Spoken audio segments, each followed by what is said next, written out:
Assalamualaikum warahmatullahi wabarakatuh. Perkenalkan, nama saya Erna Damayanti dari Prodi S1 Kebidanan semester 3 di Institut Medika Dr. Gigi Suherman. Pada video kali ini, saya akan membahas suatu mata kuliah tentang profesionalisme kebidanan dengan judul Peran dan Tanggung Jawab Bidan pada berbagai tatanan pelayanan kesehatan atau promosi kesehatan. Oke, baik. Definisi promosi kesehatan. Menurut WHO, promosi kesehatan adalah proses untuk meningkatkan kemampuan masyarakat dalam memelihara dan meningkatkan kesehatannya. Nah, bagaimana sih cara mencapai derajat atau meningkatkan kesehatan agar dapat sempurna? Nah, kesehatan yang sempurna itu meliputi kesehatan baik kesehatan fisik, mental, dan sosial. Maka, masyarakat harus mampu mengenal serta mewujudkan aspirasinya, kebutuhannya, dan mampu mengubah atau mengatasi lingkungannya, seperti lingkungan fisik, sosial budaya, dan sebagainya.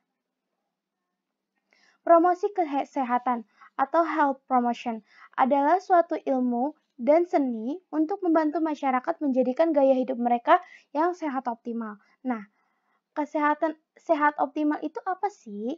Kesehatan yang optimal didefinisikan sebagai keseimbangan kesehatan fisik, emosi, sosial, spiritual, dan intelektual.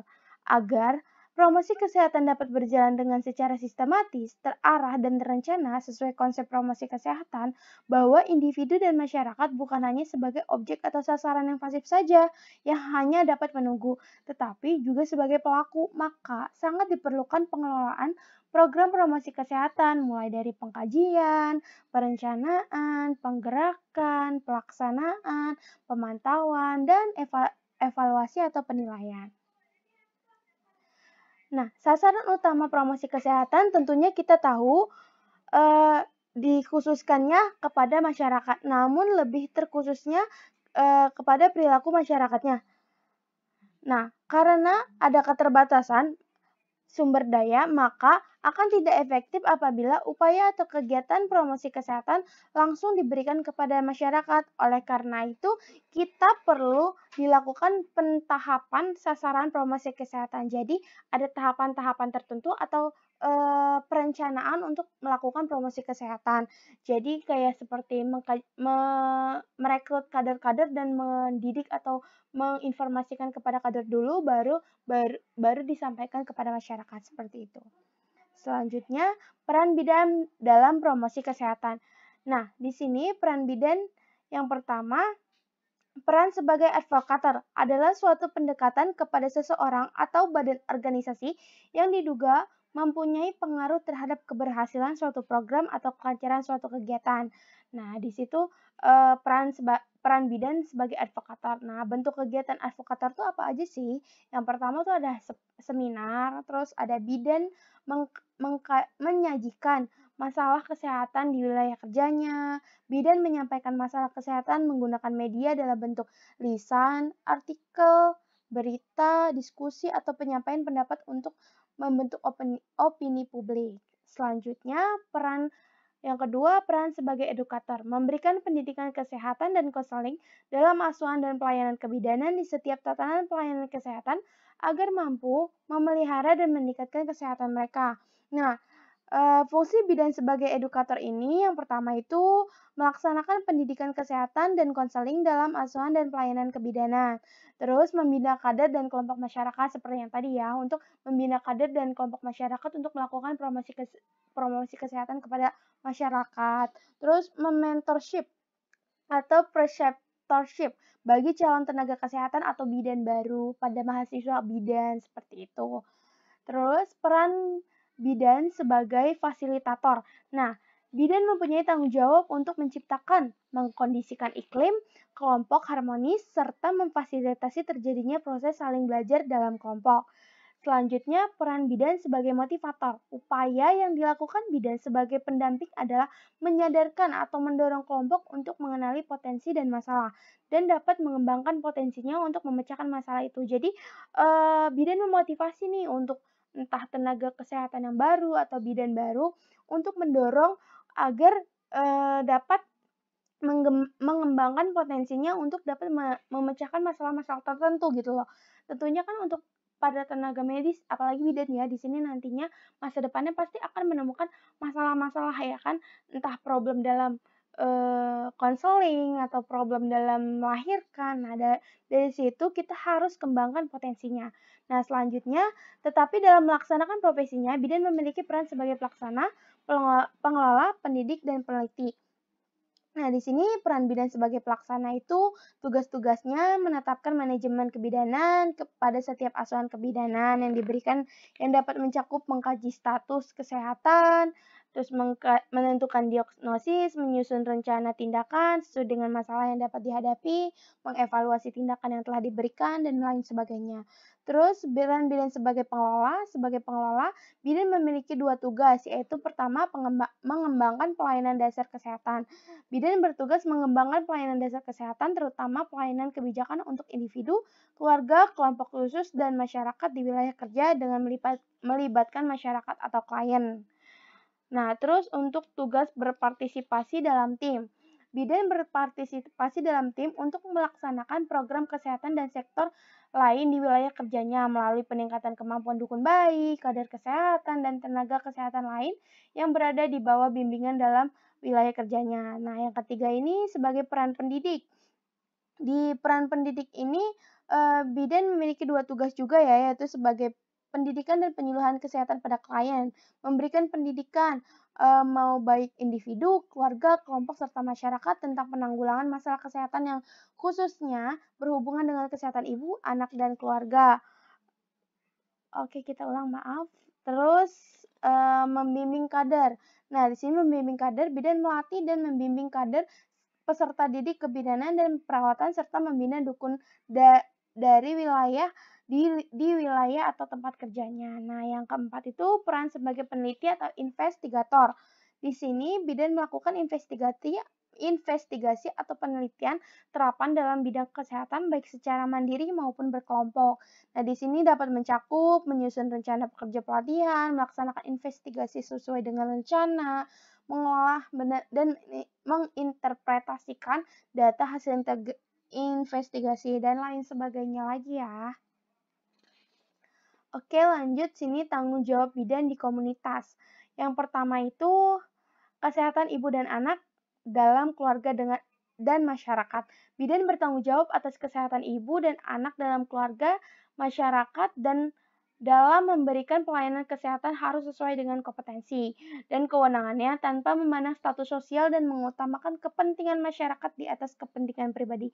Jadi, kepentingan masyarakat itu harus diutamakan daripada kepentingan pribadinya bidan. Ngerti kan dari sini? Oke, next. Kesehatan reproduksi remaja yang dapat meliputi seperti penyebab kesehatan remaja, pernikahan dini, pergaulan bebas, akibat kehamilan remaja, terus aborsi, bumil yang anemia, kekurangan gizi intrauterin, berat bayi lahir rendah, akibat pergaulan bebas, goncangan psikologisnya, dan lain sebagainya. Terus yang ketiga, menurunkan morbiditas dan mortalitas ibu, bayi, dan balita. Nah, dengan cara bagaimana sih? Dengan cara meningkatkan keterampilan, mencegah tiga terlambat, mendeteksi dini, dan kerjasama lintas sektor. Nah, yang keempat, meningkatkan peran serta masyarakat. Bagaimana sih cara meningkatkan peran serta masyarakat? Nah, selain itu ada tanggung jawab bidan yang perlu diperhatikan. Bidan bertanggung jawab dalam pengambilan keputusan dan tindakan, seperti mengintegrasikan komponen proses pemecahan masalah, melakukan asuhan kebidanan pada individu, berkomunikasi dan bekerja sama dengan anggota teknis. Maksudnya lebih memfokuskan kepada peran serta masyarakat yang ikut berbaur gitu. Selanjutnya, tanggung jawab bidan dalam praktik kebidanan. Yang pertama, tanggung jawab bidan terhadap klien dan masyarakat. Jadi contohnya tuh setiap bidan senantiasa menjunjung tinggi dan menghayati dan mengamalkan sumpah jabatannya dalam melaksanakan tugas pengabdiannya.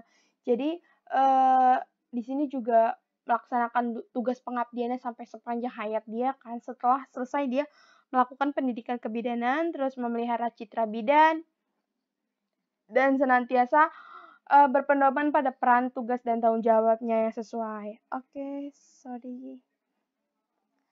Lanjut yang kedua, tanggung jawab bidan terhadap tugasnya. Nah, setiap bidan senantiasa melakukan pelayanan paripurna terhadap klien, keluarga, dan masyarakat sesuai dengan kemampuan profesi yang dimilikinya berdasarkan kebutuhan klien, keluarga, dan masyarakat. Jadi, dengan tugas-tugasnya aja gitu loh. Tidak, kalau misalnya untuk yang lainnya, maksudnya yang bukan kewenangan dia, kita lakukan kolaborasi atau bekerja sama dengan tim. Nah, seperti itu. Ya, lanjutnya yang ketiga, tanggung jawab bidan terhadap sejawat dan tenaga kesehatan lainnya. Setiap bidan harus menjalin hubungan dengan teman sejawatnya untuk menciptakan suasana kerja yang serasi. Nah, dengan tim seperti itu. Setiap bidan dalam melaksanakan tugasnya harus saling menghormati baik terhadap sejawatnya maupun orang lainnya. Nah, yang keempat, tanggung jawab bidan terhadap profesinya. Nah, di sini bidan harus menjaga nama baik dan menjunjung tinggi citra profesinya dengan menampilkan kepribadian yang tinggi dan memberikan pelayanan yang bermutu kepada masyarakat. Tentunya ya, itu harus dilakukan untuk meningkatkan mutu dan citra profesinya. Terus yang kelima, tanggung jawab bidan terhadap pemerintah.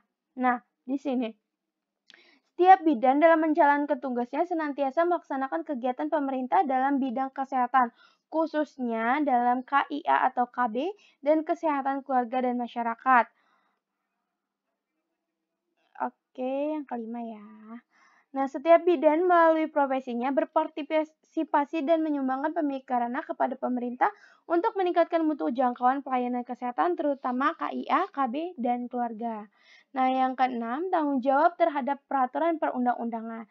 Nah, tugas dan kewenangan bidan serta ketentuan yang berkaitan dengan kegiatan praktik bidan sudah diatur dalam peraturan atau kepuasan Menteri Kesehatan. Kegiatan praktik bidan dikontrak oleh peraturan tersebut. Bidan harus dapat mempertanggungjawabkan tugas dan kegiatan yang dilakukannya sesuai dengan peraturan perundang-undangan yang berlaku. Nah, yang ketujuh, tanggung jawab terhadap pengembangan kompetensi. Di sini setiap bidan memiliki tanggung jawab memelihara kemampuan profesionalnya. Oleh karena itu, bidan harus selalu meningkatkan pengetahuan dan keterampilannya dengan mengikuti pelatihan, pendidikan berkelanjutan, seminar, dan pertemuan ilmiah lainnya. Nah, yang kedelapan, tanggung jawab terhadap penyimpanan catatan kebidanan atau dokumentasi. Setiap bidan harus mendokumentasikan kegiatan dalam bentuk catatan tertulis. Catatan bidan mengenai pasien yang dilayaninya dapat dipertanggungjawabkan bila terjadi gugatan atau nantinya catatan yang dilakukan bidan ini dapat digunakan sebagai bahan laporan untuk disampaikan kepada atasannya nanti saat terjadinya misalnya adanya gugatan. Terus yang kesembilan, tanggung jawab terhadap keluarga yang dilayani. Nah, bidan memiliki kewajiban memberi asuhan kepada ibu dan anak yang meminta pertolongan kepadanya. Ibu dan anak merupakan bagian dari keluarga. Oleh karena itu, kegiatan bidan sangat erat kegiatannya dengan keluarga. Tanggung jawab bidan tidak hanya dengan kesehatan ibu dan anak aja, tetapi juga menyangkut kesehatan keluarganya. Karena kan di sini bidan itu mencakup dari masa konsepsi sampai dia lanjut usia atau udah menopause. Benar-benar di situ peran bidan sangat diperlukan. Nah, terima kasih.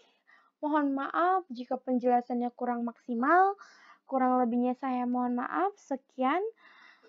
Wassalamualaikum warahmatullahi wabarakatuh.